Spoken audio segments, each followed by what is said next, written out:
Hello students, आज हम करेंगे क्लास 10th का 7th चैप्टर कोऑर्डिनेट ज्योमेट्री।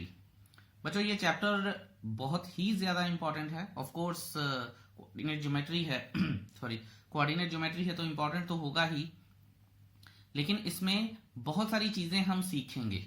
ठीक है, 9th में भी हम करके आए हैं और 10th में भी करेंगे, 11th में भी ये आता है, 12th में भी ये आता है।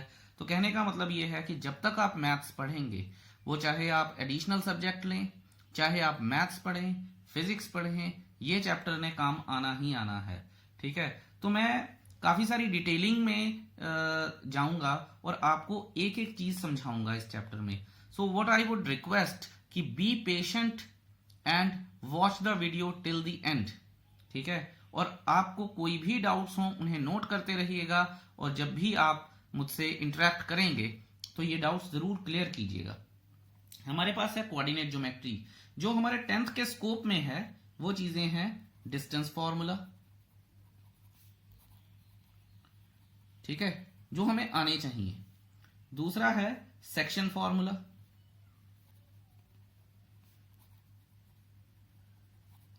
तीसरा है हमारे पास ये सेक्शन फॉर्मूला होता है इंटरनल। ठीक है, आएगा क्या? अब एक सेक्शन फॉर्मूला होता है एक्सटर्नल, जो हमारे यूज में नहीं है। ठीक है, वो +1 का कॉन्सेप्ट है। फिर आता है हमारे पास मिड पॉइंट फॉर्मूला,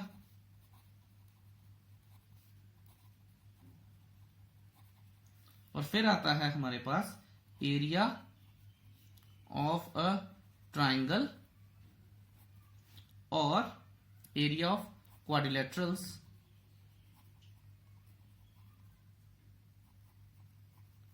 ठीक है, ये तो चीज एक हो गई। अब मुद्दा क्या है? मुद्दा ये है, बच्चे पूछते हैं सर ज्योमेट्री पढ़ तो रहे थे, अब कोऑर्डिनेट ज्योमेट्री क्या है, अनोखी चीज है। देखिए, ज्योमेट्री में हम सिर्फ फिगर्स के बारे में बात करते हैं। ठीक है, coordinate geometry is the blend of algebra and geometry. ठीक है, when we start understanding geometry with the help of algebra, or when we start using algebra to understand or with the help of geometry, that becomes coordinate geometry. So coordinate geometry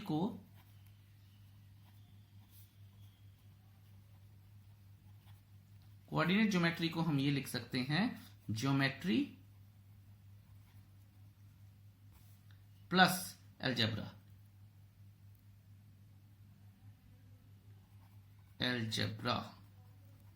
तो हमारे पास क्या बनती है? Coordinate geometry. ठीक है, सो ज्यादा नहीं है, जैसे फिजिक्स में बहुत ज्यादा यूज होती है, मतलब इतनी ज्यादा यूज होती है, शायद इतनी तो मैथ्स में नहीं यूज होती होगी कोऑर्डिनेट ज्योमेट्री जितनी फिजिक्स में यूज होती है, लेकिन बेस इसका मैथ से ही बनता है। फिर इंजीनियरिंग, नेविगेशन, जो आजकल के टाइम में सबसे ज्यादा यूज होता है, नेविगेशन।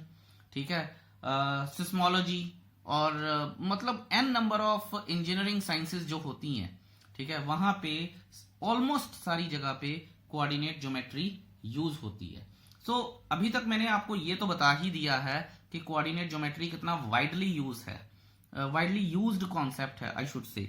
और फिर उसके बाद ये बात भी है कि अगर हमें ये चीज नहीं आएगी तो +1 +2 में बहुत ज्यादा परेशानी रहेगी।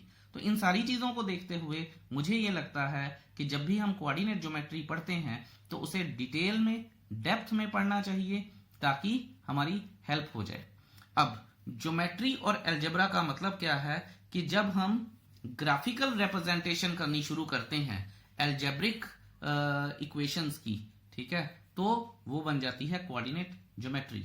इसमें अब आपको कुछ चीजें पता हैं, हम थोड़े से 9th के कॉन्सेप्ट करेंगे, थोड़े से 10th के कॉन्सेप्ट करेंगे, और हो गई हमारी तैयार geometry, which is coordinate geometry. अच्छा, ये हमें पता है, ये x डैश है, ये x है, ये y डैश है, ये y है, यहाँ पे पॉजिटिव क्वांटिटी आती है, ये ओरिजिन है, यहाँ पे पॉजिटिव क्वांटिटी आती है, यहाँ पे नेगेटिव क्वांटिटी आती है, यहाँ पे पॉजिटिव क्वांटिटी आती है, यहाँ पे अगेन पॉजिटिव, और ये नेगेटिव क्वांटिटी आती है। सो इससे हमें पता क्या चला कि एक कोऑर्डिनेट, एक प्लेन को जो कोऑर्डिनेट एक्सिस होती है, ये x एक्सिस होती है, ये y एक्सिस होती है। अब इसकी डिटेलिंग क्या है वो थोड़ी देर में देखते हैं। तो इनके साइन क्या होंगे, ये फर्स्ट क्वाड्रेंट है और ये प्लस और ये प्लस है, ठीक है। ये फिर मैंने आपको बताया था कि x का साइन पहले लगता है, ठीक है। तो x का साइन क्या है, माइनस एंड प्लस।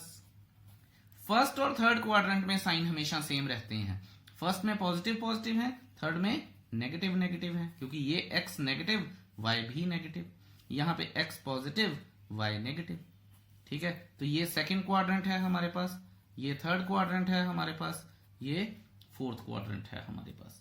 तो ये सारी चीजें हमें ये बताती हैं अभी कि हमारे साइन क्या क्या हैं, और ये सारी चीजें हम 9th में पढ़ के आए हैं अच्छे से, कोई ऐसा सच परेशानी है नहीं है और होनी भी नहीं चाहिए। अब देखते हैं आगे क्या आता है इसमें। अब देखिए जी, मैं आपको कुछ नोट्स दे रहा हूं।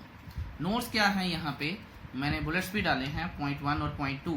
वो कहता है the perpendicular distance from X axis is called its Y ordinate, ठीक है, and sorry y coordinate, and it is called the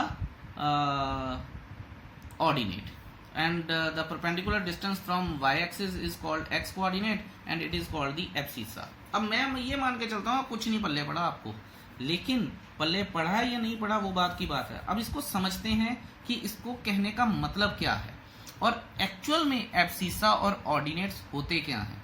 देखिए मैं दोबारा से एक एक्सिस बना रहा हूं, ठीक है, जस्ट आपको समझाने के लिए। x x dash y y और y डैश। मान लीजिए मेरे पास कोऑर्डिनेट्स हैं 4,5, ठीक है, और सॉरी 5,4, तो x 5 है और ये 4 है, मान लीजिए कहीं यहां पे है। अब देखिए बड़े ध्यान से सुनिएगा, ये 5 है और ये 4 है, लेट्स से। अब यहां पे अगर मुझे y पे 4 चढ़ाना था तो ये क्या आता, 0,4, और अगर मुझे 5 पे लिखना है तो 5,0, और अगर मुझे इन दोनों को मिलाना है तो आप ये देखिए कि ये बन जाता, ये वाला पॉइंट जो है ये 5,4 बन जाता। अब यहाँ पे ये जो डिस्टेंस है ये परपेंडिकुलर है और यहाँ पे ये जो डिस्टेंस है ये भी परपेंडिकुलर है। आप समझ रहे हैं मेरी बात को? तो इसका मतलब क्या है, y एक्सिस पे परपेंडिकुलर किसने बनाया, y एक्सिस पे परपेंडिकुलर बनाया 5,0 ने, क्योंकि ये लाइन जो है ये परपेंडिकुलर है और मैंने इसके पैरेलल ही तो ये लाइन खींची है। तो इसका मतलब है ये लाइन और ये लाइन पैरेलल हैं, इसलिए वो जो कह रहा है कि कहता perpendicular distance from X axis, ये देखिए यहां से लेके यहां तक परपेंडिकुलर डिस्टेंस है, y का पॉइंट 4 है, ठीक है, 4 डिस्टेंस है।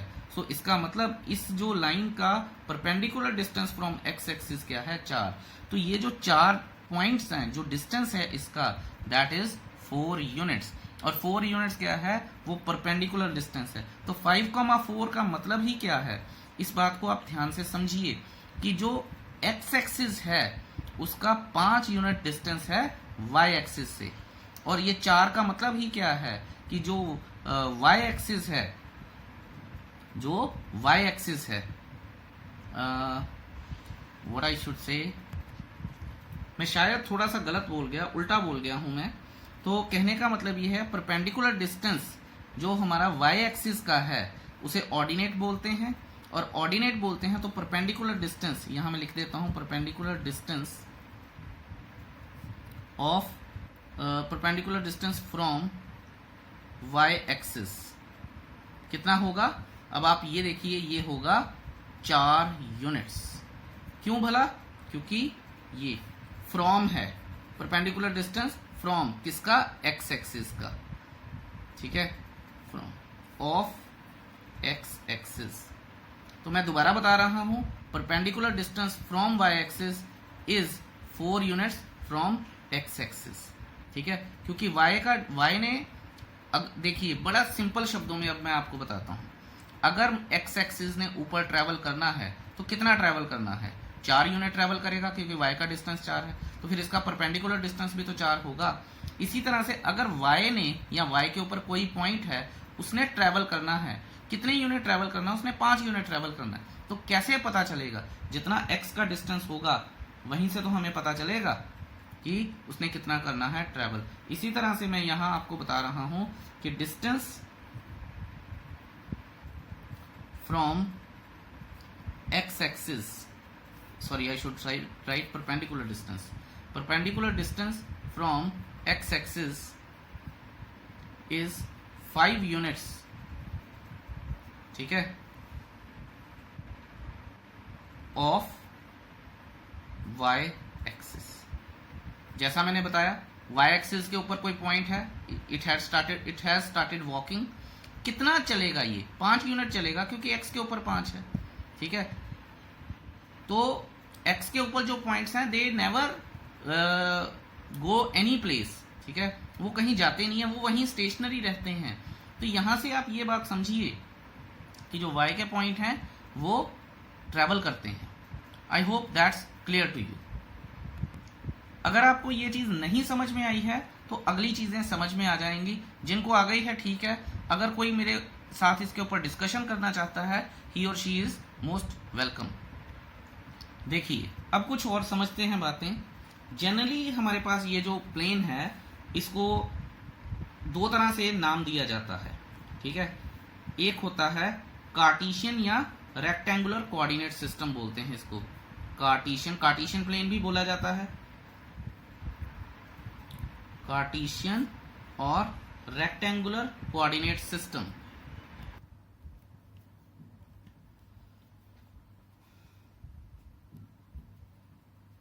रेक्टेंगुलर कोऑर्डिनेट सिस्टम, ठीक है. ये तो हम 9th में भी पढ़ाए हैं, 10th में भी पढ़ेंगे. और एक सिस्टम होता है पोलर कोऑर्डिनेट सिस्टम. समवॉट ये आपकी जस्ट नॉलेज के लिए है, बताना बताना इसमें मैंने कुछ नहीं है, ठीक है. पोलर कोऑर्डिनेट सिस्टम, क्योंकि इस बार जो कई बार मेरे कहने का मतलब है कि बच्चे डिटेलिंग में जाना चाहते हैं. Few students like to go to detailing, तो मैं उतनी डिटेल तो जरूर करवाऊंगा जितनी मुझे लगता है कि आपके लिए बेनिफिशियल है. हाउएवर अब देखते हैं आगे. हमारे जो सिलेबस में है वो है कार्टेशियन और रेक्टेंगुलर कोऑर्डिनेट ज्योमेट्री. इसे 2 डायमेंशनल ज्योमेट्री भी बोला जाता है. अब जैसे देखिए मैंने यहाँ पे 5,4 की एक एग्जांपल ली थी. 5,4 अगर मान लीजिए 5,4 या x, y कोई मैं पॉइंट्स बोलूं तो इन्हें बोला जाता है ऑर्डर्ड पेयर्स. क्या बोला जाता है? Ordered pairs. ऑर्डर्ड पेयर का मतलब ही ये है कि x पहले आएगा और y बाद में आएगा. रूल है ये मैथ्स का. ऑर्डर्ड पेयर जो पहले चीज आ जाती है वो कंसिडर होती है और जो बाद में आती है वो बाद में कंसिडर होती है. इसका मतलब क्या है कि अगर x हमेशा ही यहाँ पे जो भी पॉइंट आया, जैसे ये 5 आया, ये x एक्सिस पे लाई करेगा. ऑल्दो इसका जो हम सीख के आए हैं पहले, perpendicular distance from y is 5 units, ठीक है. और इसी तरह से y जो है वो 4 आएगा और उसका perpendicular distance from x axis क्या है? 4 यूनिट्स. जब ये दोनों मिल जाएंगे एब्सिसा और ऑर्डिनेट, तो मिलके क्या बन जाएगा? Coordinate. I hope that's clear to you. अब चलिए चलते हैं अपने अगले पेज पर और कुछ और कॉन्सेप्ट सीखते हैं. देखिए अब मैं रिव्यू करवा देता हूं आपको जो हम करके आए हैं, ठीक है. कार्टेशियन कोऑर्डिनेट सिस्टम में या रेक्टेंगुलर या 2 डायमेंशनल जो भी आप कह लीजिए, उसमें जो एक्सिस होती हैं, ठीक है, इनको बोलते हैं rectangular coordinate axis. X axis और वाई एक्सिस जो होती हैं इनको कोऑर्डिनेट एक्सिस भी बोला जाता है, ठीक है. X axis and Y axis को कोऑर्डिनेट एक्सिस भी बोला जाता है. हाउएवर, ठीक है जी, ये एक चीज हो गई. क्वाड्रेंट हमने सीख लिए, फर्स्ट, सेकंड, थर्ड, फोर्थ, इनके साइन सीख लिए, पॉइंट सीख लिए. एब्सिसा और ऑर्डिनेट को मिला के जब कुछ बनता है तो उसे कोऑर्डिनेट्स बोलते हैं. I hope that all is clear to you. अब polar, don't keep wondering about that polar form, वो +1 का कॉन्सेप्ट है. तो जब आप +1 में जाएंगे तो जरूर सीखेंगे. अगर मुझे थोड़ी हल्की सी जरूरत लगी और टाइम हुआ तो मैं जरूर बता भी दूंगा आपको. अब देखिए जो मैंने परपेंडिकुलर डिस्टेंस वाला सीन बताया था वो दोबारा आ गया है, ठीक है. और जो 10th की कोऑर्डिनेट ज्योमेट्री है उसे समझने के लिए ये चीज बड़ी जरूरी है. देखिएगा जरा ध्यान से और लेट्स सी.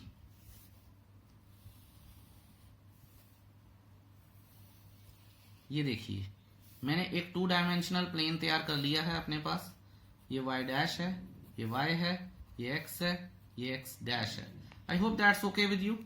अब आप ये देखिए यहां पे 3 चीजें होती हैं हमारे पास, ठीक है। वो 3 चीजें मैं लिख देता हूं यहां पे। पहली होती है perpendicular distance from x axis, दूसरी होती है perpendicular distance from y axis, तीसरी होती है हमारे पास perpendicular distance, not perpendicular, I am sorry, only distance from origin, ठीक है। और याद रखेंगे हम this is the shortest distance to a coordinate, shortest distance, ठीक है।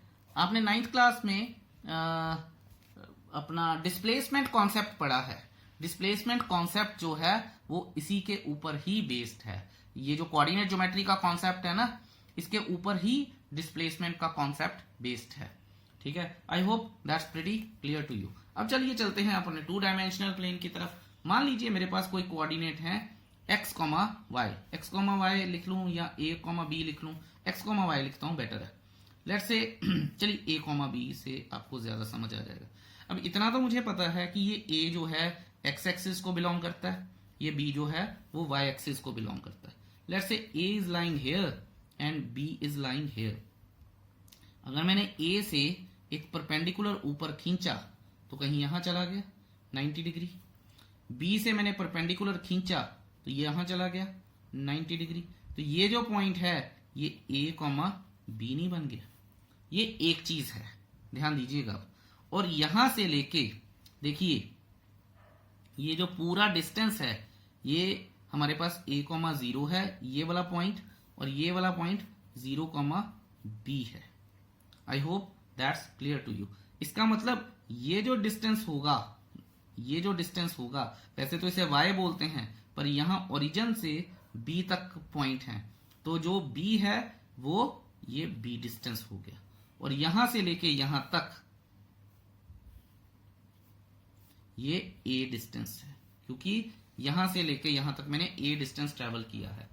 अब आपको चीज समझ में आई होगी, लेकिन मैं आप यहां पे जो चीज आपको पता है उसे ही दोबारा से एम्फेसाइज करने जा रहा हूं, सो ध्यान से सुनिएगा। कोऑर्डिनेट जो हैं वो नेगेटिव हो सकते हैं, डिस्टेंस कभी नेगेटिव नहीं हो सकता। उसकी एग्जांपल देता हूं मैं आपको। अगर मान लीजिए मैंने यहां पे -a आएगा, क्योंकि यहां पे x डैश है तो नेगेटिव कोऑर्डिनेट्स है। लेकिन अगर मैं ये पूछूं कि डिस्टेंस कितना है यहां से यहां तक का, तो अगर ये a पॉइंट है तो डिस्टेंस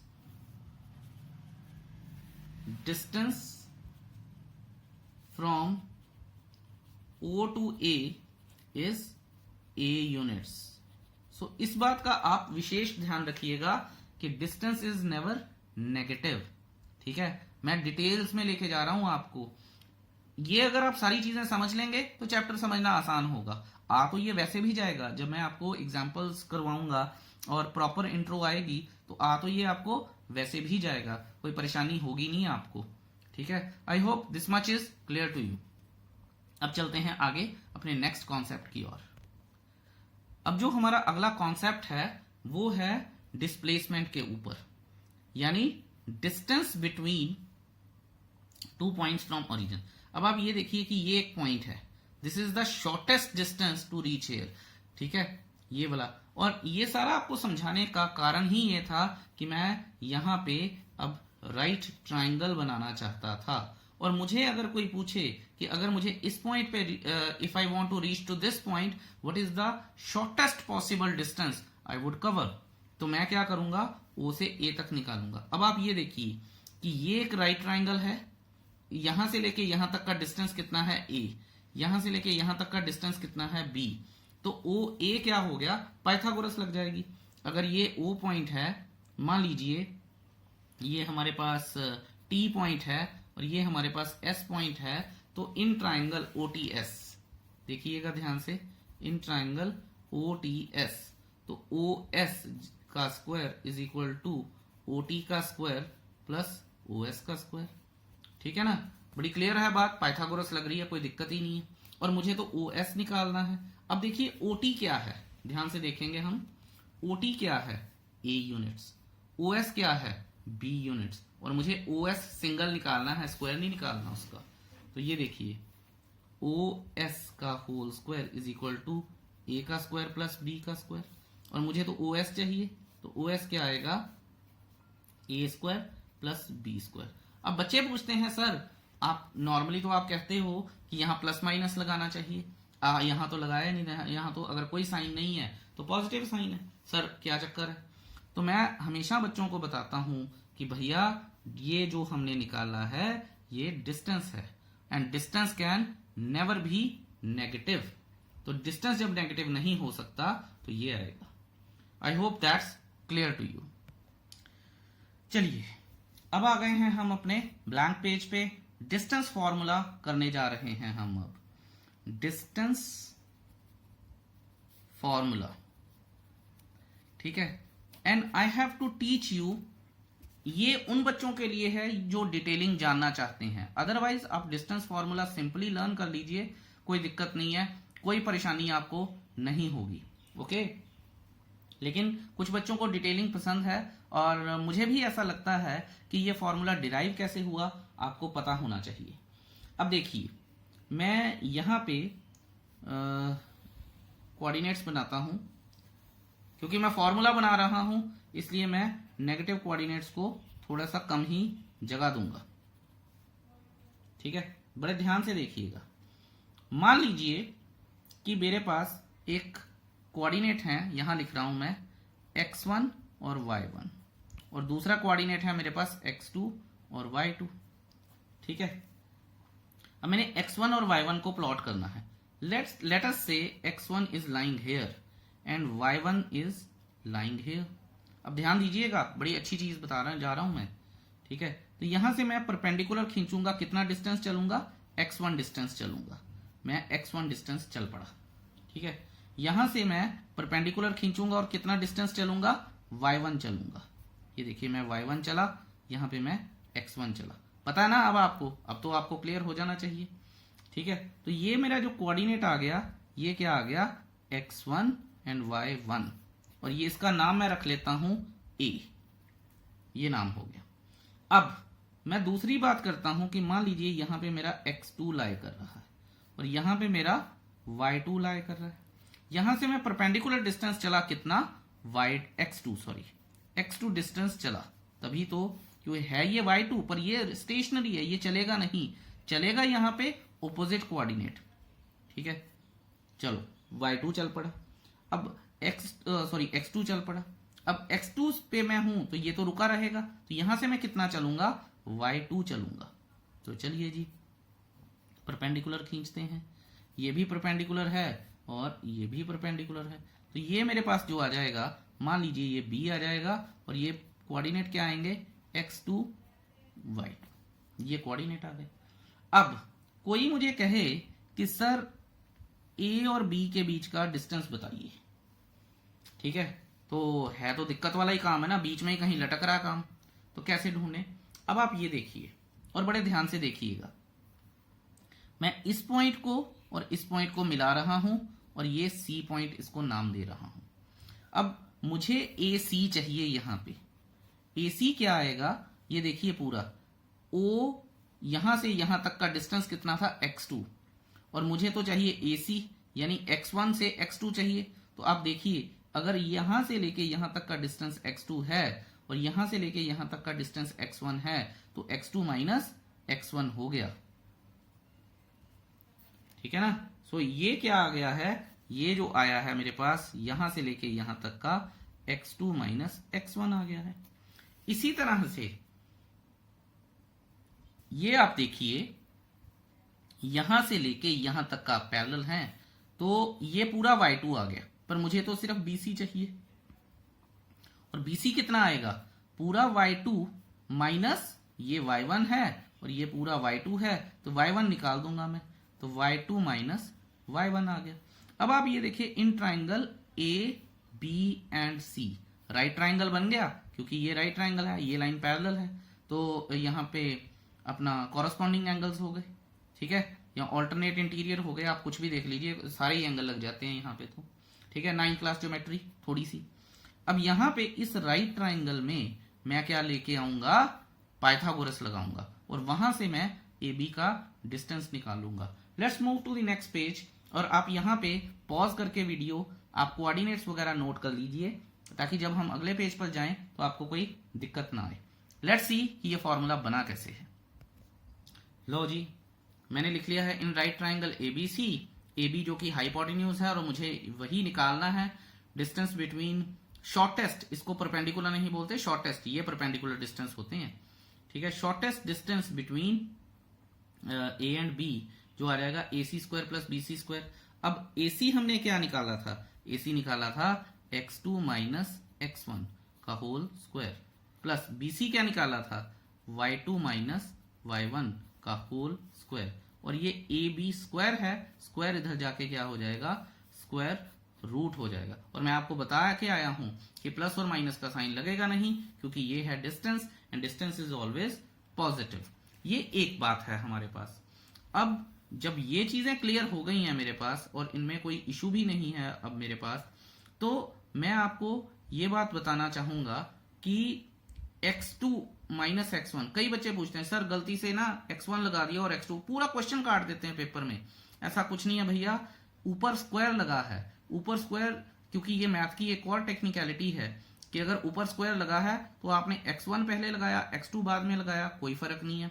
y1 पहले लगाया, y2 बाद में लगाया, या y2 पहले लगाया, y1 बाद में लगाया, अगर ऊपर स्क्वायर लगा है तो कोई फर्क नहीं है, ठीक है।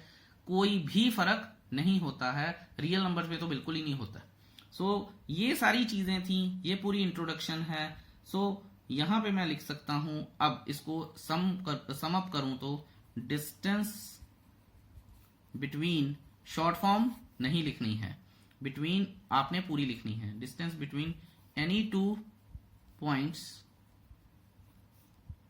ऑन अ कार्टेशियन प्लेन, इसको हम बोलते हैं, डी से डिनोट किया जाता है डिस्टेंस। और जैसा मैंने लिखा x2 माइनस x1 का square plus y2 minus y1 का स्क्वायर, ये है हमारे पास डिस्टेंस फॉर्मूला। और यही थी कहानी इसके पीछे छुपी हुई। I hope that's clear to you and I have been able to make you understand कि हुआ क्या है। अब what my request to you is कि आप एग्जाम्पल नंबर 1 को अच्छे से पढ़ लीजिए, मैं भी उसकी स्टेटमेंट्स लिख लेता हूं और आपको बताता हूं कि ये क्वेश्चन करना कैसे है। Let's do it. चलिए जी, अब आ गए हैं हम एग्जाम्पल नंबर 1 पे। उन्होंने 3 कोऑर्डिनेट्स दिए थे, मैं स्टेटमेंट पढ़ देता हूं, लेकिन स्टेटमेंट पढ़ने से पहले व्हाट आई थिंक आपको ये बताना जरूरी है बच्चों कि प्लीज अगर आप क्वेश्चन को पहले ट्राई करेंगे और बाद में सॉल्यूशन देखें, चलिए ये तो एग्जांपल्स हैं, एक आधी एग्जांपल करके पहले क्वेश्चन को खुद ट्राई किया कीजिए और उसके बाद सॉल्यूशन देखा कीजिए, आपको पता चलेगा कि क्या चीजें आप नहीं कर रहे थे। जैसा कि यहाँ पे 3 कोऑर्डिनेट्स दिए हैं 3, 2, -2, -3 और 2, 3। कहता है 2 क्वेश्चन है। पहला क्वेश्चन है कि do these points form a triangle. So हम देख लेते हैं कि क्या ये पॉइंट्स ट्राइंगल फॉर्म कर भी रहे हैं या नहीं कर रहे हैं। तो मैंने इनको नाम दे दिया है। अगर ये ट्राइंगल फॉर्म कर रहे होंगे तो कुछ इस तरह से कर रहे होंगे ए बी सी। अगर आपको 7th क्लास का एक रूल याद है ट्राइंगल का, सिर्फ बता रहा हूं मैं आपको, sum of any 2 sides of a triangle is always greater than the third side। ठीक है, आई होप आपको ये रूल याद है, नहीं याद है तो याद कर लीजिए। अब देखिए, sum of any 2 sides third side, इसका मतलब है कि अगर कुछ ऐसी सी ट्राइंगल बनेगी, अगर बनेगी तो मुझे तीनों के बीच का डिस्टेंस पता होना चाहिए। फिर मैं ये वाला रूल अप्लाई करूंगा जो मैंने लिखा है और फिर देखूंगा कि क्या एक वैलिड ट्राइंगल बन भी रही है कि नहीं बन रही है। तो चलिए देखते हैं कि क्या कुछ ऐसा हो भी रहा है या नहीं हो रहा। तो देखते हैं। सबसे पहले मैं ए बी का डिस्टेंस निकाल रहा हूं, कंसिडरिंग ए बी। ठीक है, तो देयरफॉर x1 y1 जो हो जाएगा वो 3,2 हो जाएगा, ऑर्डर्ड पेयर। सो x1 3 y1 2। ठीक है, और एंड x2 y2 जो हो जाएगा वो ये है हमारा b -2 एंड -3। ठीक है, अब मैं एक बार ही डिस्टेंस फॉर्मूला लिखूंगा। वी नो दैट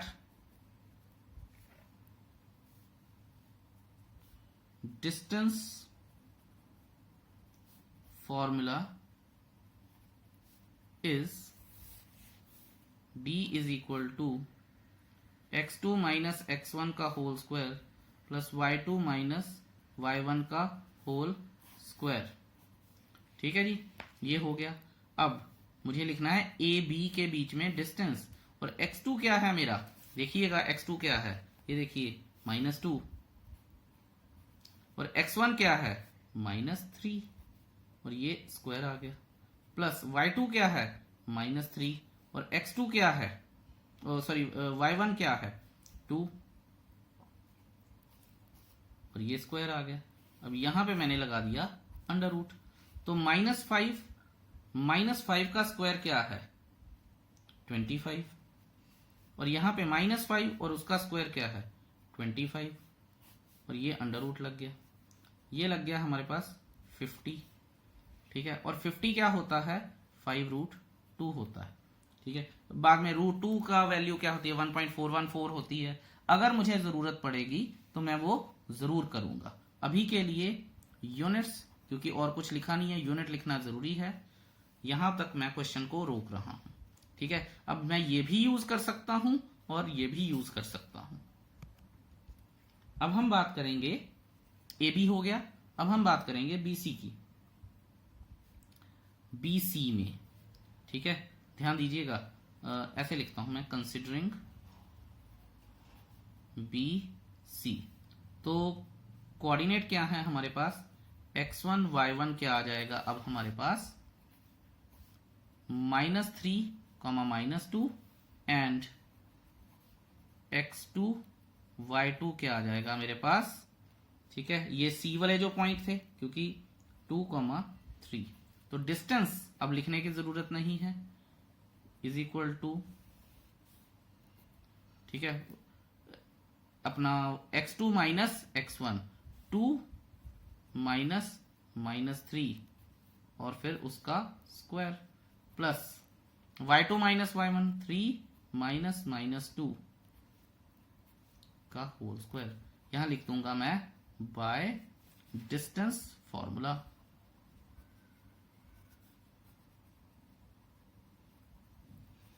राइट, बिल्कुल ठीक है, क्या दिक्कत है, कोई दिक्कत नहीं है। अब यहां हम करेंगे B C is equal to 2 -+3 और 2 + 3 5 का स्क्वायर। ठीक है, प्लस आई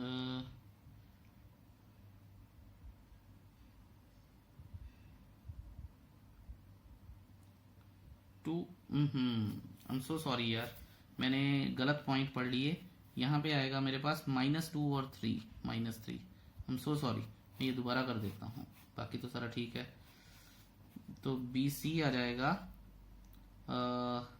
-2 या y2 x2 माइनस x1 +2 -2 का whole square. I am so sorry for the mistake, plus y2 which is 3 -3 का होल स्क्वायर का whole under root. So one way communication sometimes troubles me, but anyhow ये आ गया 2 + 2 4 का whole square, और ये आ गया 3 + 3 6 और 6 का होल स्क्वायर। अब आएगा ये 16 + 36 जो कि अंडर रूट 52 हो जाएगा। ठीक है। और अंडर रूट 52 वैसे होता है 2√13 यूनिट्स। मैं अगले पेज पे जा नहीं रहा, वैसे मुझे जाना चाहिए तो, लेकिन एक बार यहाँ पे बता रहा हूँ आपको सारा कुछ, उसके बाद लिखूंगा तो सही अगले पेज पर। चलिए let's move to the next page. चलिए अब मैंने लिख दिया है बीसी को 52 और 2√13 यूनिट्स। ठीक है, अब मैं कंसिडर कर रहा हूँ एसी को। ये सारा ही मैंने सॉल्व कर लिया है। एसी में मैंने जानबूझ के, वैसे तो सीए लिखना चाहिए था, लेकिन जस्ट बताने के लिए कि एसी लिखो या सीए लिखो कोई फर्क नहीं पड़ जाता। तो ऑर्डर पेयर के हिसाब से अगर एसी लिखूंगा तो ए के कोऑर्डिनेट्स पहले आएंगे 3,2 और सी के कोऑर्डिनेट्स बाद में आएंगे 2,3। फिर लगा जी डिस्टेंस फॉर्मूला, जो मैं पहले ही लिख के आया हूं, यहां लिख सकते हैं बाय डिस्टेंस फॉर्मूला। ठीक है, तो डिस्टेंस फॉर्मूला लग गया 2 - 3 का होल स्क्वायर प्लस 3 - 2 का होल स्क्वायर। ये आ जाएगा -1 का होल स्क्वायर प्लस 1 का whole square is equal to 1 + 1 2 √2 units. अब आप ये देखिए कि ट्राइंगल के लिए sum of any two sides, और हमने 9th क्लास में भी किया है, ये सारे के सारे इर्रेशनल नंबर आए हैं मेरे पास। ठीक है, अगर ये सारे इर्रेशनल आए हैं तो मुझे अंडर रूट की वैल्यू निकालनी आनी चाहिए। तो देखते हैं कि क्या क्या आ सकती हैं अंडर रूट की वैल्यू। Let's see. तो ये देखिए जी, मैंने जैसे किया था, क्योंकि बुक में उन्होंने अंडर रूट 50 की वैल्यू निकाली है। अगर मुझे अंडर रूट 2 की वैल्यू याद है तो मैं क्यों अंडर रूट 50 की वैल्यू निकालूं, जो कि मुझे याद थी। तो मैंने सिंपली कैलकुलेट किया है और ये वैल्यू आ गई है। फिर वही काम मैंने बीसी के लिए किया है। अंडर रूट 13 की वैल्यू समवट मुझे याद, 3.6 तक तो याद थी, आगे नहीं याद थी। तो मैंने क्या किया, इसको कैलकुलेट कर लिया। कैलकुलेट करने के बाद 3.605 आया, मैंने उसे कैलकुलेट किया तो यह आ गया 7.210। और अंडर रूट 2 की तो मुझे याद ही थी। ठीक है, अब आप ये देखिए कि किन्हीं भी दो साइड्स का सम कीजिए, तीसरी साइड से बड़ा होगा ही होगा वो। तो इसका मतलब क्या है कि जो हमारे पास पॉइंट्स हैं, ठीक है, यहां पे मैं लिख दूंगा here sum of any two sides is greater than the third side. Therefore, points A, B and C form a triangle. ठीक है, ट्राइंगल को वो फॉर्म कर रहे हैं। ये तो पहला क्वेश्चन है जो उन्होंने पूछा है। अब वो भाई साहब पूछते हैं कि what type of triangle does it form. ठीक है, तो जब ये व्हाट टाइप आ जाता है, अगर आप यहां पे देखें तो मुझे ये साफ साफ दिख रहा है कि ये एक स्केलिन ट्राइंगल है। और जब ये स्केलिन ट्राइंगल होता है तो तब हमें सिर्फ एक और चीज चेक करनी होती है, क्या वो राइट ट्राइंगल तो नहीं है। ठीक है, तो राइट ट्राइंगल के लिए देखिए मैं आपको बताऊं कि ये था अंडर रूट 50, ये था अंडर रूट 52 और ये था अंडर रूट 2। तो मैंने हमेशा से ही जो सबसे बड़ी साइड है उसको आप स्क्वायर कीजिए। तो देखिए बीसी है मेरे पास, बीसी का स्क्वायर क्या आएगा, अंडर रूट 52 क्या आएगा, 52 आ जाएगा। ठीक है जी, अब आप ये देखिए फिर मेरे पास क्या था ए बी, और ए बी क्या है मेरे पास, ए बी का स्क्वायर करूंगा तो क्या आएगा, अंडर रूट 50 का होल स्क्वायर क्या आ जाएगा, 50 आ जाएगा। फिर मैं करूंगा क्या, ए सी अंडर रूट 2 का होल स्क्वायर, इसका भी स्क्वायर इज इक्वल टू 2 आ जाएगा। अब आप ये देखिए कि इन दोनों को मिला के ये बन रहा है। तो मैं क्या लिखूंगा यहाँ पे, मैं लिखूंगा ट्राइंगल एबीसी, ये बन गया हाइपोटेन्यूज। देखिएगा ध्यान से, ये बी और सी बन गया क्योंकि हाइपोटेन्यूज है। ठीक है, ए बी, इसका मतलब बी तो यहीं रहेगा, ए इधर चला गया, और ए सी ये इधर आ गया, ये 2 आ गया, ये 50 आ गया, ये 52 आ गया अंडर रूट में सारे के सारे। इसका मतलब क्या है कि यहां पे मैं लिख सकता हूं कि देयरफॉर, यहां लिख सकता हूं मैं here B C square is equal to A B square plus A C square. ठीक है, देयरफॉर द गिवन पॉइंट्स, या therefore the given triangle is a right triangle. और उसने पूछा था ना कि what type of triangle is this, तो ये एक राइट ट्राइंगल है। एक कन्वर्स ऑफ पाइथागोरस लग गई है हमारे पास। So I hope that's clear to you. कोई डाउट होना नहीं चाहिए। अगर कोई इशू है, डाउट है, तो मुझे जरूर बताइएगा। I will always be there for you. ठीक है जी। अब हम करते हैं एग्जाम्पल नंबर 2। चलो जी, ये है हमारे पास एग्जाम्पल नंबर 2 की स्टेटमेंट।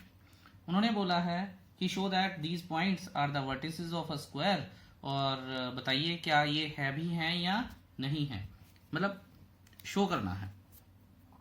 देखिए, मैंने आपको शुरू में ही बताया था कि कोऑर्डिनेट ज्योमेट्री जो है वो ज्योमेट्री और अलजेब्रा का मिक्सचर है, इसलिए वो बात करेंगे हमारे साथ ज्योमेट्री की, लेकिन सॉल्व करने के लिए रास्ता क्या होगा, अलजेब्रा का। तो ज्योमेट्री की बात करते हैं। मान लीजिए अगर ये एक स्क्वायर है, तो स्क्वायर की प्रॉपर्टीज क्या होती हैं, all sides are equal and length of diagonals is also equal.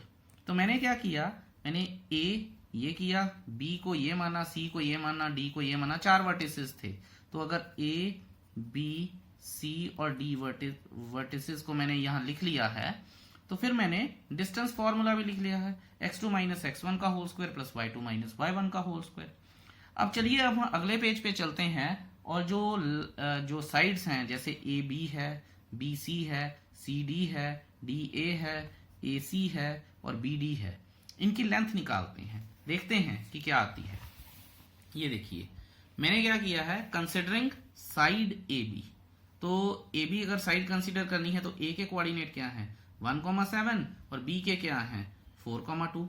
देखिए, ऑर्डर्ड पेयर्स हैं, जिसके बारे में मैं बात करके आया था। अब सिंपल है, डिस्टेंस फॉर्मूला बार बार तो लिखना नहीं है। तो ए बी की लेंथ क्या आएगी, हमारे पास था x2 minus x1 plus y2 minus y1। मैं दोबारा बोल रहा हूं कि आप इनमें कुछ भी लगा लीजिए, यहाँ पे x1 और x2 भी कर लेते तब भी कोई फर्क नहीं पड़ता। ठीक है, सो ये आ जाएगा।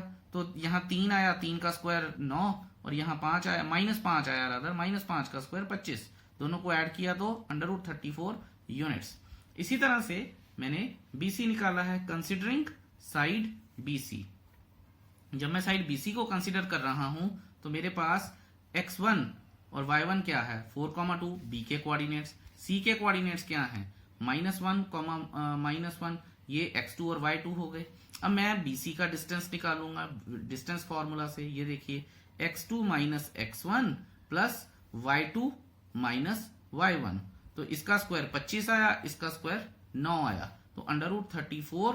ठीक है, ये हो गया, क्योंकि -1 -4 -5 और -2 -1 -2 -3, तो -5 का स्क्वायर 25, -3 का स्क्वायर 9, तो ये भी हो गया। अब हम कंसीडर करेंगे साइड CD।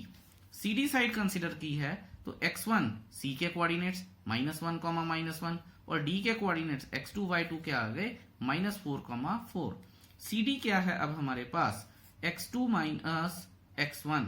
ठीक है, x2 क्या है मेरे पास, -1। ये देखिए, मैंने उल्टा लगाया इस बार। ठीक है, तो -1 और +4। ठीक है, तो तब भी कोई फर्क नहीं पड़ जाएगा। सो ये आ जाएगा 3 का स्क्वायर, जो कि यहां पे लिखा है मैंने, और यहां देखिए -1 -4, बिल्कुल उल्टा लिखा है मैंने।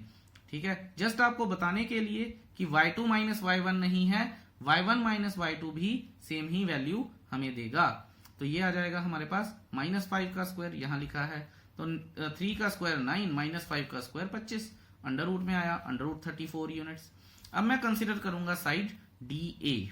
ठीक है, जब मैंने DA साइड कंसिडर की है, तो D के कोऑर्डिनेट्स क्या हैं, x1 y1 -4, -4, और A के कोऑर्डिनेट्स क्या हैं, जो कि x2 y2 बन जाएंगे, -1, 7। दोबारा से डिस्टेंस फॉर्मूला लगा। ठीक है, ये कुछ नहीं है, 1 + 4। ठीक है, अब ये देखिए, फिर मैं उल्टा लगा रहा हूं। ठीक है, अभी तो x2 माइनस x1 किया, तो माइनस माइनस प्लस हो गई, यहां पे लिखा। ठीक है, अच्छा यहां पे तो सेम ही है, 7 - 4 3, तो 5 का स्क्वायर प्लस 3 का स्क्वायर 25 का स्क्वायर प्लस 9 का square √34 units. Considering diagonal AC। अब मैं डायगोनल AC की बात करने जा रहा हूं। डायगोनल AC में A के कोऑर्डिनेट क्या है, 1,7, और C के कोऑर्डिनेट्स क्या है, -1, -1। अब AC क्या आएगा मेरे पास, बड़े ध्यान से देखिएगा, AC क्या आता है, कि -1 y2 minus x2 minus x1 -1 का होल स्क्वायर, ठीक है। और फिर y2 माइनस y1 आना चाहिए था, मैंने लिखा y1 माइनस y2, तो माइनस माइनस प्लस हो गए, तो 7 + 1 8 का स्क्वायर। सो 2 का स्क्वायर प्लस 8 का square is equal to 64 + 4 68 units. इसी तरह से मैं डायगोनल, यहां मुझे लिखना चाहिए डायगोनल, कंसिडरिंग डायगोनल BD। तो B के कोऑर्डिनेट्स क्या हैं, x1 y1, और D के कोऑर्डिनेट्स क्या हैं, x2 y2। x1 y1 4, 2 B, और -4, 4 D। फिर लगा डिस्टेंस फॉर्मूला, तो ये आ जाएगा मेरे पास -4, -4 प्लस 2, -4, ठीक है। 64 + 4 68 अंडर रूट में यूनिट्स। तो यहां से मैं लिख सकता हूं अब कि since AB is equal to BC is equal to CA is equal to DA, is equal to CD is equal to DA is equal to under root 34 units, and since sides, यहां मुझे पूरा लिख लेना चाहिए, sides and diagonals AC is equal to BD is equal to under root 68 units, ठीक है। तो therefore ABCD is a square. I hope that's clear to you. अगर फिर भी कोई इच्छा है मन में, ये क्वेश्चन बहुत लंबा था इसलिए मैंने पहले सॉल्व किया, अदरवाइज ये वीडियो अननेसेसरीली बहुत ज्यादा लंबा हो जाता। बट एनी हाउ मैंने ये क्वेश्चन किया है, आई होप आपको समझ भी आया होगा और ठीक भी लगा होगा। सो इसी के साथ हम चलते हैं अब अपने क्वेश्चन नंबर यानी एग्जाम्पल नंबर 3 की तरफ। Let's see. चलिए जी, अब आ गए हैं हम अपनी एग्जाम्पल नंबर 3 पे। तो देख लेते हैं। कहता है कि जो फिगर है 7.6 shows the arrangement of desk in a classroom. Ashima, Bharti and Camella are seated at A, B और C। उनके कोऑर्डिनेट्स भी दे दिए हैं 3,1, 6,4 एंड 8,6 रिस्पेक्टिवली। कहता है do you think they are seated in a line, give reasons for your answer. सबसे पहले तो मैं आपको ये बताऊं कि सीटेड इन अ लाइन का मतलब क्या होता है। देखिए, जैसे मेरे पास मान लीजिए A, B और C। नॉर्मली बच्चों को क्या लगता है कि A, B, C ऐसे ही एक लाइन में लगे होंगे तभी they are sitting in a line, otherwise they are not. लेकिन मैथमेटिक्स ये नहीं कहता है। मैथमेटिक्स कहता है कि किन्हीं भी दो चीजों का सम अगर किसी तीसरी चीज के बराबर आ जाता है तो वो they will be seating in a line. मेरे कहने का मतलब ये है कि जरूरी नहीं है कि A plus B plus AB plus BC should be equal to AC।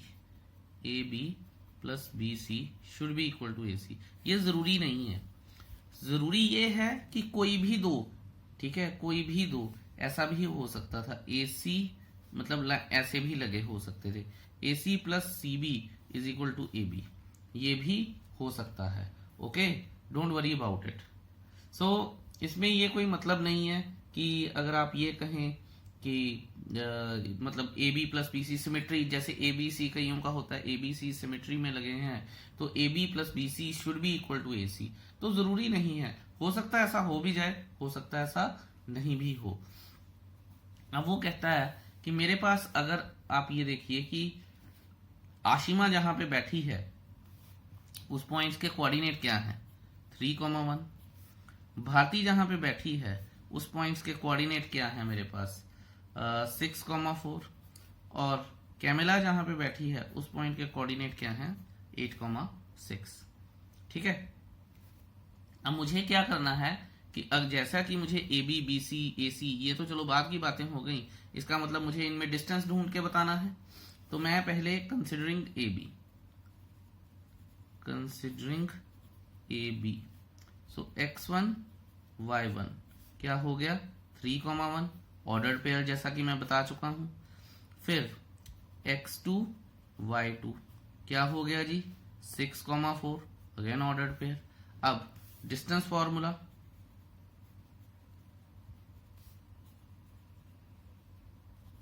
क्या है जी डिस्टेंस फॉर्मूला? डिस्टेंस फॉर्मूला है d is equal to under root में, अब तो आपको याद भी हो गया होगा शायद, ठीक है। और जैसे जैसे मैं लिखता हूं प्लीज आप बोला कीजिए, x2 माइनस x1 का whole square plus y2 minus y1 का होल स्क्वायर, राइट।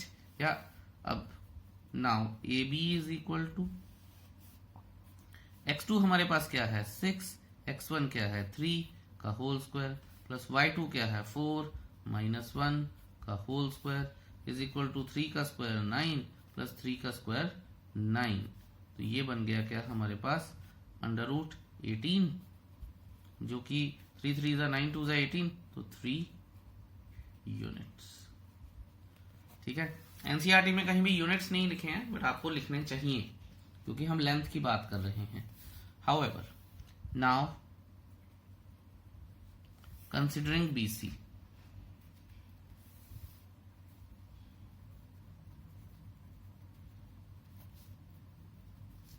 B क्या है हमारे पास 6,4, राइट। और C क्या है हमारे पास, या ऐसे ही लिख लेता हूं मैं, बेटर है कि BC लिखना है, सो x1 y1 लिख ले which is 6,4 and x2 y2 लिख ले विच इज कैमिला की बारी आ गई 8,6। अब अगर आप ये देखिए कि मैं BC का डिस्टेंस निकालता हूं तो BC का डिस्टेंस आएगा क्या x2 minus x1 plus y2 minus y1 का होल स्क्वायर, तो ये आ जाएगा 2 का स्क्वायर 4 प्लस 2 का स्क्वायर 4 8, 8 क्या होता है 2 2 जा 4 2 जा 8, तो 2 बाहर आ गया, एक 2 अंदर रह गया, ठीक है जी। अब हम बात करेंगे AC की, तो AC मतलब आशिमा और कैमिला, कंसिडरिंग AC, सो x1 y1 क्या है मेरे पास, AC इज 3,1 एंड कैमिला क्या कहती है, कैमिला कहती है कि वो हमें देंगी x2 y2 जो कि 8,6 हो जाएगा, राइट। अब हम डिस्टेंस निकाल लेते हैं AC का। AC का डिस्टेंस जब निकलेगा क्या आएगा, वो AC का डिस्टेंस है x2 माइनस x1 8 माइनस 3 का whole square plus y2 minus y1 का होल स्क्वायर, 5 का स्क्वायर 25 प्लस 5 का स्क्वायर 25, 50 आ गया, 5 5 जा 25 2 जा 50 यूनिट्स। अब आप ये देखिए, यहां मैं आपको बताता हूं कि हेयर, आप ये देखिए, अब ये 5√2 आ गया, ये आ गया हमारे पास 2√2 और ये आ गया हमारे पास 3√2, तो 2√2 प्लस 3√2 5√2, इसका मतलब क्या है, इसका मतलब AB plus BC is equal to AC, ठीक है। यहां मैं लिखता हूं here AB plus BC which is equal to 3√2 plus 2√2 is equal to 5√2 is equal to AC. Therefore, A, B and C are collinear, and hence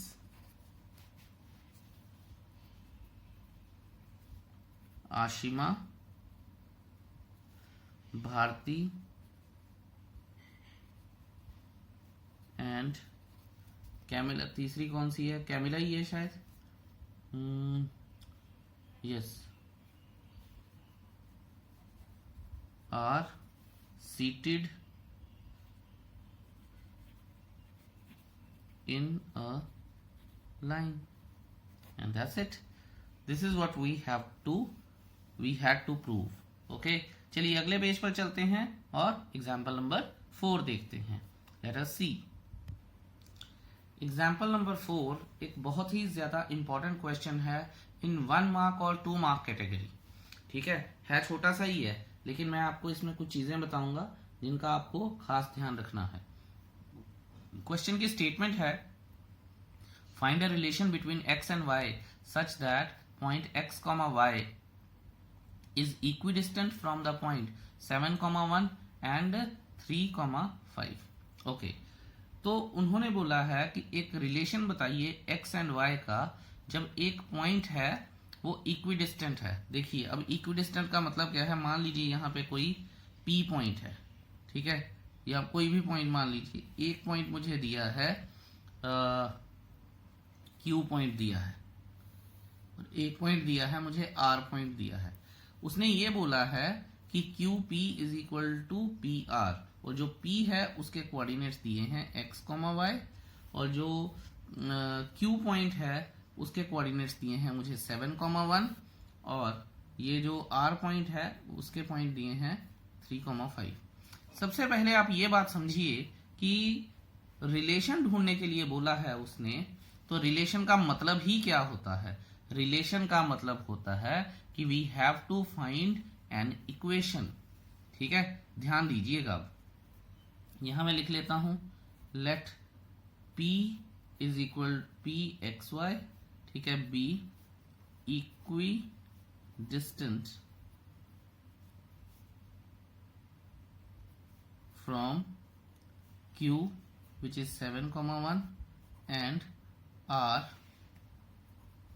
which is 3,5।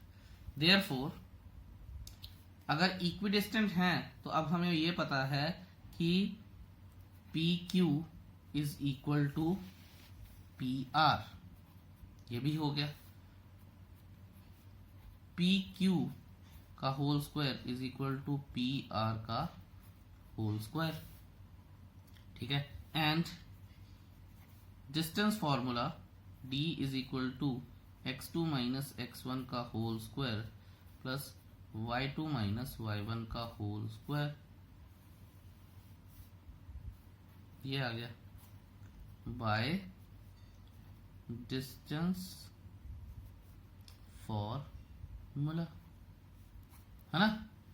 अब आप ये देखिए, क्योंकि ये, और अच्छा ये चीज का तो आप खास ध्यान रखिएगा कि अगर दो कोई लाइंस की लेंथ सेम है तो उनके स्क्वायर की लेंथ भी सेम होगी।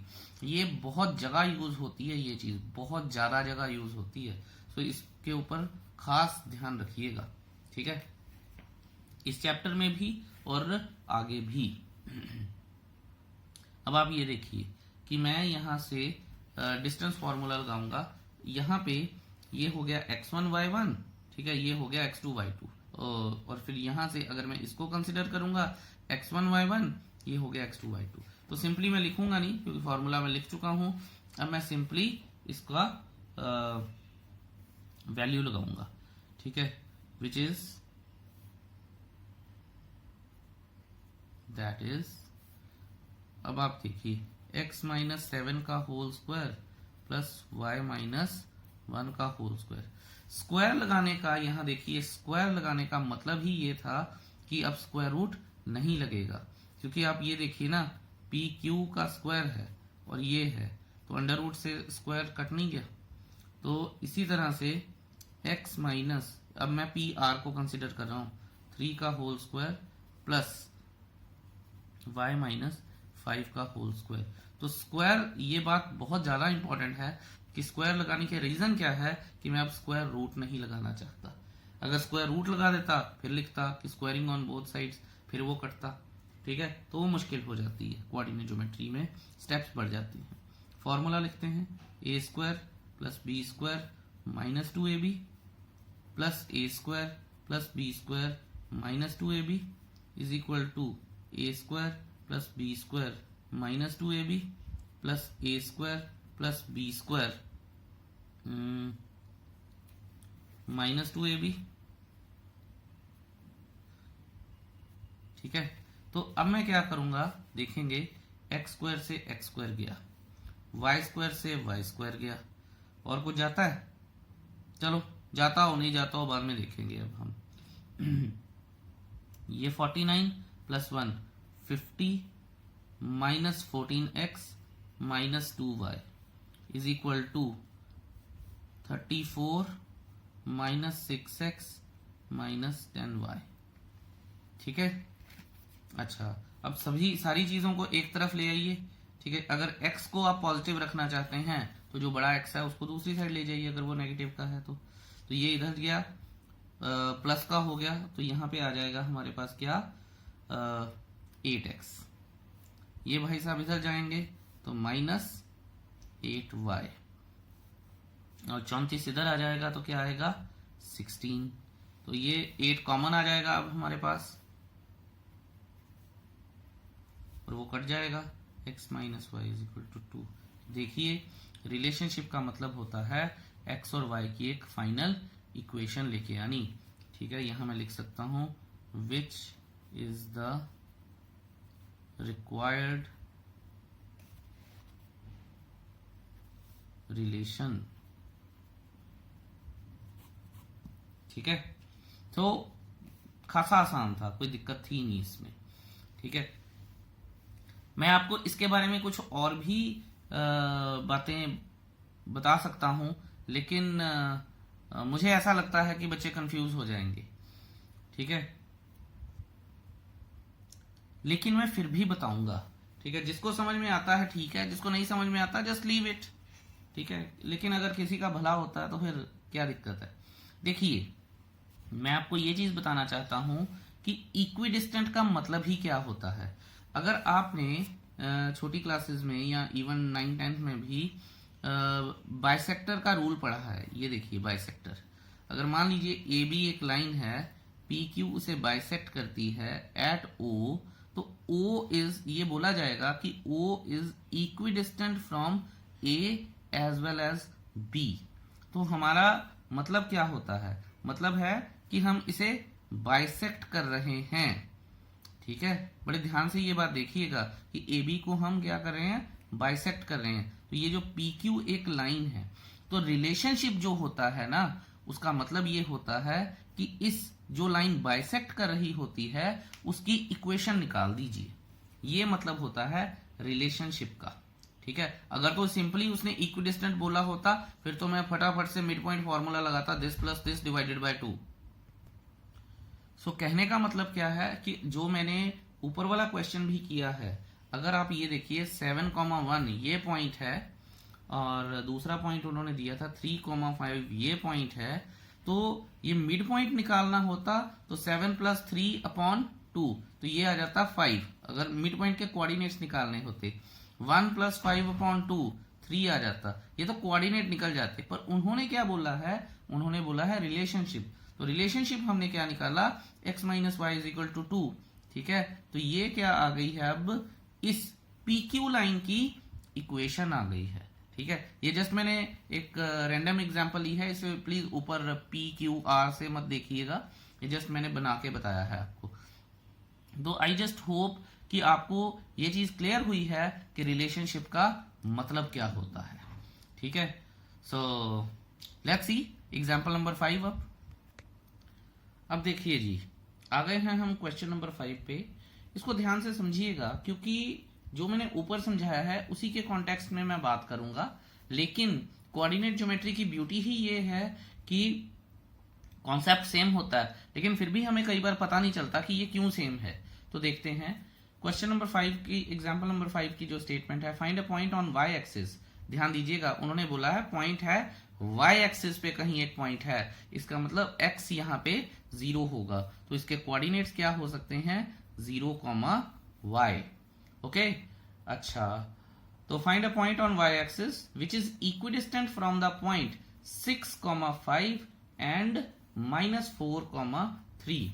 अब बच्चे बोलेंगे कि सर, अगर आप बोल रहे हो कि ये y एक्सिस पे कोई पॉइंट है, कोई है, मुझे नहीं पता कौन सा है, तो 6, 5 will be, let's say, somewhere here, and -4, 3 let's say somewhere here। तो इसको, ये परपेंडिकुलर y एक्सिस जो है इसको परपेंडिकुलरली ही तो काटेगी। तो हम यहाँ पे फिर ऐसा कर सकते हैं, -4 + 6, ठीक है, /2 ये आ जाएगा, एंड 6 + 5 3 + 5/2। तो बच्चों ये देखिए, कि दो चीजें हैं। यहाँ पे मैं मिड पॉइंट फॉर्मूला इसलिए नहीं लगा सकता, ऑल्दो ये परपेंडिकुलरली बाइसेक्ट ही करेगा क्योंकि इक्विडिस्टेंट है, लेकिन आप ये बात को जरूर ध्यान में दीजिए कि -4 + 2/2 जैसे बन जाएगा 2/2 = 1 बन जाएगा। ठीक है, और हमें क्या चाहिए, हमें इसका कोऑर्डिनेट जो x कोऑर्डिनेट है वो 0 चाहिए। तो मिड पॉइंट फॉर्मूला लगाने से ये चीज वायलेट हो जाएगी। तो इस बात का आप खास ध्यान रखिएगा कि ये जो 0, y है ये अब किस डायरेक्शन से आएगा, आएगा ये बाइसेक्ट करेगा। ये मैं आगे आपको बताऊंगा अभी कि कैसे करेगा, लेकिन मैं आपको अभी ये बताना चाहता हूं कि यहाँ पे इक्विडिस्टेंट में मिड पॉइंट फॉर्मूला नहीं लग सकता है क्योंकि ये 0 नहीं आ रहा है। अब बच्चे कहते हैं सर फिर मिड पॉइंट फॉर्मूला लगेगा कैसे? वो बच्चों जब हम एक्सरसाइज करेंगे आपके डाउट्स अराइज होंगे तो मैं आपको जरूर बताऊंगा, पहले ये समझ लेते हैं। ठीक है, लेट्स सी। अब उन्होंने बोला क्या है कि डिस्टेंस फॉर्मूला में लिख लेता हूं। अगर मिड पॉइंट नहीं लगेगा तो फिर क्या लगेगा, फिर डिस्टेंस फॉर्मूला लगेगा। मान लीजिए ये ए पॉइंट है, ये बी पॉइंट है, और point let's say C is point on y axis. ठीक है, तो डिस्टेंस फॉर्मूला हमारे पास क्या है, डिस्टेंस फॉर्मूला है d = y2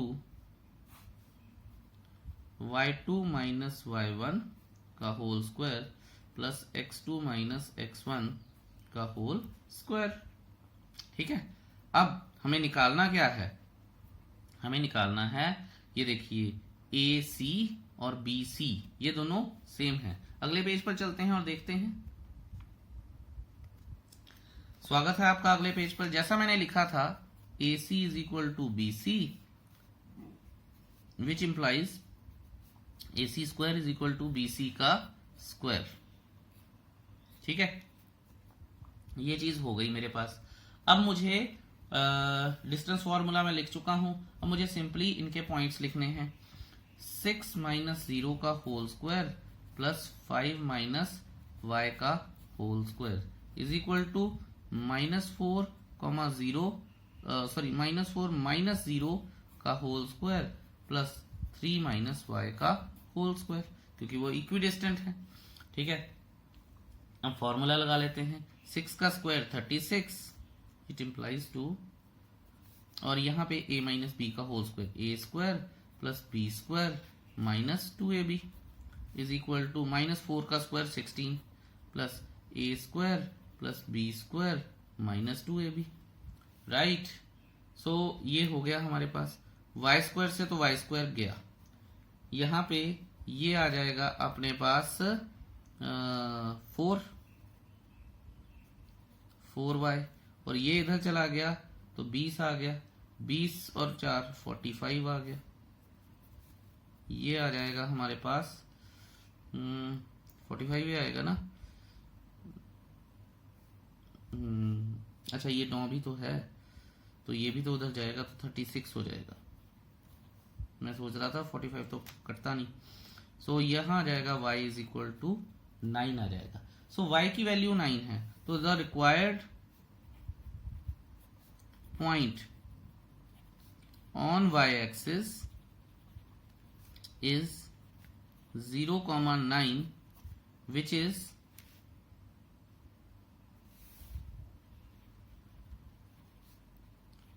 equidistant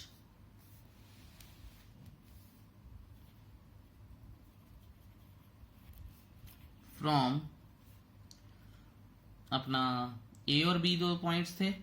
ठीक है, A एंड B, क्योंकि मेंशन है इसलिए मैंने सिर्फ AB लिखा, कोऑर्डिनेट्स नहीं लिखे। अच्छा, अब आप ये देखिए कि इसकी वेरिफिकेशन वैसे करने की जरूरत नहीं होती है, लेकिन मैं आपको फिर भी बता रहा हूं।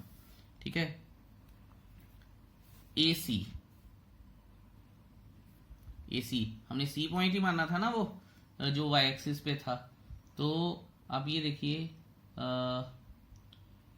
AC का जो आएगा हमारे पास हिसाब किताब by distance formula, AC distance formula क्या आएगा, 6 - 0 का होल स्क्वायर प्लस 5 माइनस 9 का होल स्क्वायर का होल अंडर रूट, ठीक है। ये आ जाएगा 36 plus 16 is equal to 52 units. Now AC हो गया। अब डिस्टेंस ऑफ BC, तो BC आ जाएगा हमारे पास -4, 0 का होल स्क्वायर प्लस 3 माइनस 9 का whole square is equal to 16 plus 6 36 is equal to 52 units. तो अब यहां से हमारे पास ये प्रूफ होता है कि वो इक्विडिस्टेंट है। सो आपको इन चीजों को बड़े ध्यान से समझना पड़ेगा, एनालाइज करना पड़ेगा। बहुत ज्यादा शानदार चैप्टर है ये, और कई बार बच्चों को बड़ा आसान दिखता है and kids start taking it for granted, पर ऐसा होना नहीं चाहिए, ठीक है। माइन्यूट डिटेल्स का आपको ध्यान रखना है। जितना मेरी कोशिश में होगा मैं आपको जरूर बताऊंगा कि आप डिटेलिंग का ध्यान कैसे रख सकते हैं, ठीक है। Thank you so much for watching it so patiently. Have a beautiful day ahead. Bye bye. और भूलिएगा मत कि exercise 7.1 is your homework. Thank you, bye.